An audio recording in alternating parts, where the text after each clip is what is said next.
Bonjour à tous, donc je fais cette petite vidéo pour vous expliquer brièvement ce que c'est que le franc CFA, puisque depuis ce matin je vois que beaucoup en parlent mais certains ne savent vraiment pas ce que c'est, donc je vais juste éclairer votre volontaire, c'est mon instinct de prof qui en fait surface, hein. Voilà, donc oui, il y a une polémique en fait qui se développe de plus en plus en Afrique.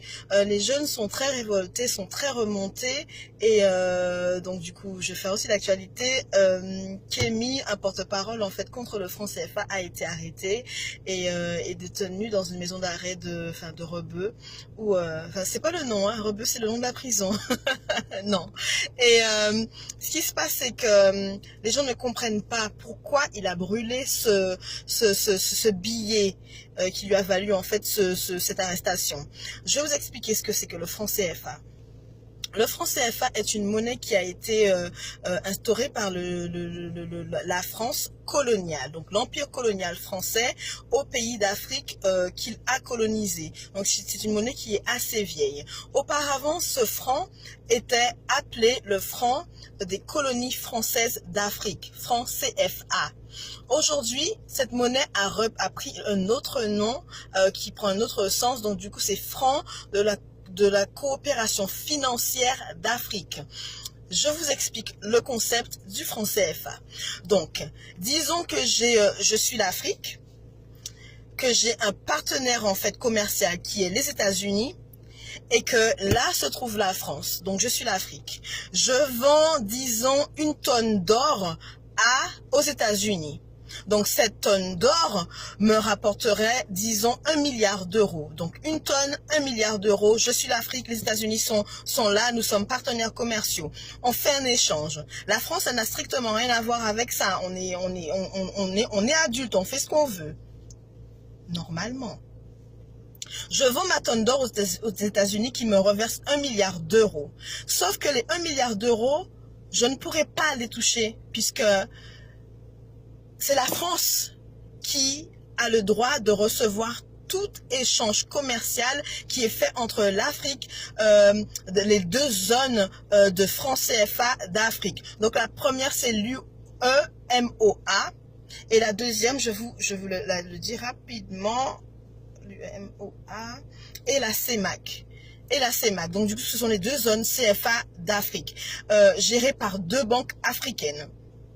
Donc moi, au lieu que les 1 milliard me soient versés à moi, à mes deux banques, à mes caisses, là, tous les 1 milliard sont versés à la France. La France agit comme un père tout puissant, en fait, qui gère les finances de la zone franc CFA.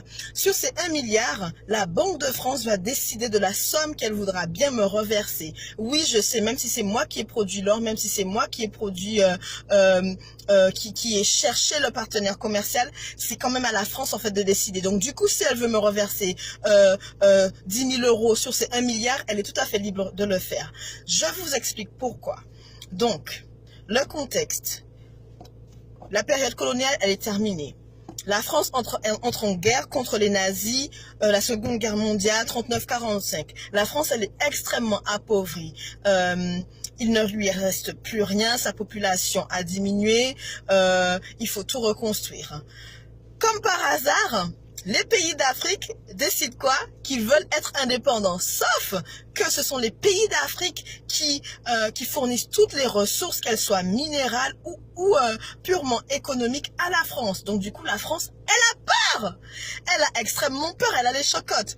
Qu'est-ce qu'elle décide? Le général de Gaulle décide de donner l'indépendance. Enfin, quand on dit donner, non. Parce que, bon, les pays d'Afrique se sont vraiment battus, se sont sacrifiés pour leur indépendance. Le général de Gaulle concède bien à un compromis. Donc, du coup, le compromis, c'est quoi? On vous donne votre indépendance humaine, enfin, dans les faits, sur les papiers, vous êtes indépendant, mais économiquement, vous restez attaché et soumis à la France. Donc, la monnaie sera gérée par nous. Nous allons imprimer les billets, nous allons vous fournir les billets et toute transaction, tout échange financier fait par l'Afrique avec les autres pays du monde sera géré par la France. Donc, il faudra la légitimité et l'aval de la France pour pouvoir vivre économiquement. Vous me direz que c'est un peu bizarre. Non, c'est pas bizarre, c'est exactement ce qui se passe depuis la période des indépendances, des années 50-60, période post-coloniale, je vous jure. Donc, depuis ça, la France, chaque année ponctionne comme ça, la Banque de France ponctionne comme ça à la zone, aux deux zones, francs CFA, plusieurs milliards d'euros par année. Cet argent, vous me direz que oui, elle la reverse à l'Afrique petit à petit, etc. Non, non, non, non, non, non, non, les gens, non, ne soyez pas naïfs quand même, bien sûr que non. Il faudrait que la France, elle vive, les Français doivent vivre, l'Europe doit vivre. Et on sait très bien que l'Afrique, c'est la pompe Afrique. N'est-ce pas? Ce qui se passe, c'est que la Banque de France a cette réserve. Et à chaque fois que les deux banques ont besoin d'argent, elles doivent demander à la France, est-ce qu'elles peuvent bien avoir un prêt? Est-ce qu'elles peuvent bien avoir recours à cet argent pour pouvoir, par exemple, construire des écoles, construire des hôpitaux, construire des routes, investir en fait dans des entreprises, booster les startups, aider les jeunes, enfin, etc. Il faut que l'Afrique demande à la France d'avoir accès à cet argent. Parfois la France dit oui, parfois la France elle dit non. Franchement, elle dit clairement non, et quand c'est non, c'est non. Par la suite, vous me direz, mais pourquoi l'argent est là et où part cet argent? En fait, l'argent, il est réinjecté dans les caisses de la sécurité sociale française.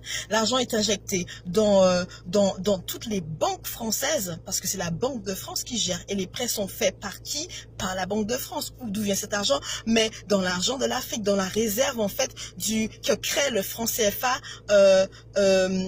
en France.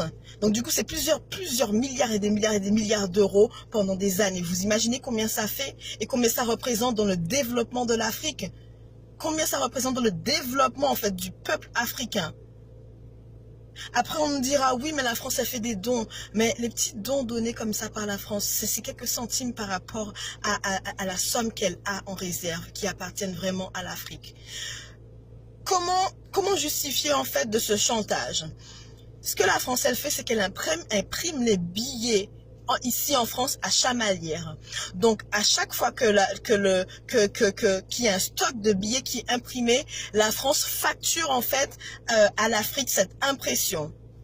Vous me direz, mais oui, mais l'encre et le papier, ça coûte pas aussi cher, ça coûte pas des milliards. Effectivement, ça ne coûte pas des milliards. Mais pour justifier de cela, la France dit à l'Afrique, on imprime les billets, donc c'est nous qui décidons combien nous allons vous donner et combien on prendra sur la réserve légalement. Légalement. D'accord?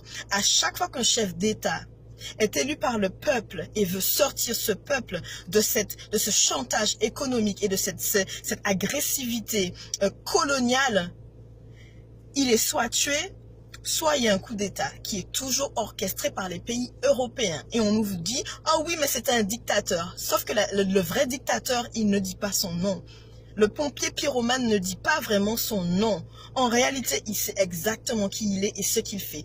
C'est un système qui est organisé. C'est un système qui est un peu semblable au système qu'on a instauré aux Antilles où ce sont les béquets qui contrôlent tout. Ils font flamber les prix de l'agroalimentaire et les autres n'ont pas le choix. On est obligé de survivre, on est obligé de vivre. Donc on fait quoi? On paye. On nous fait croire que c'est l'octroi de mer qui justifie en fait ces taxes exorbitantes. En fait, en réalité, ça ne coûte pas si cher de faire venir un produit d'ici à aller là-bas.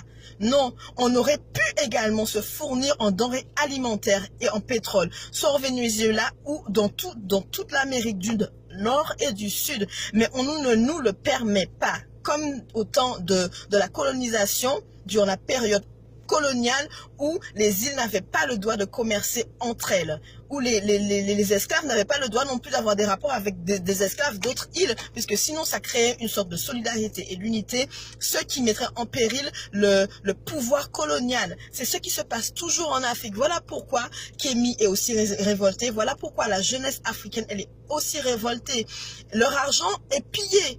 En plus de piller l'uranium, le pétrole, l'or, le diamant, le nickel, le cuivre, le fer, le bois, enfin toutes les ressources minérales de la terre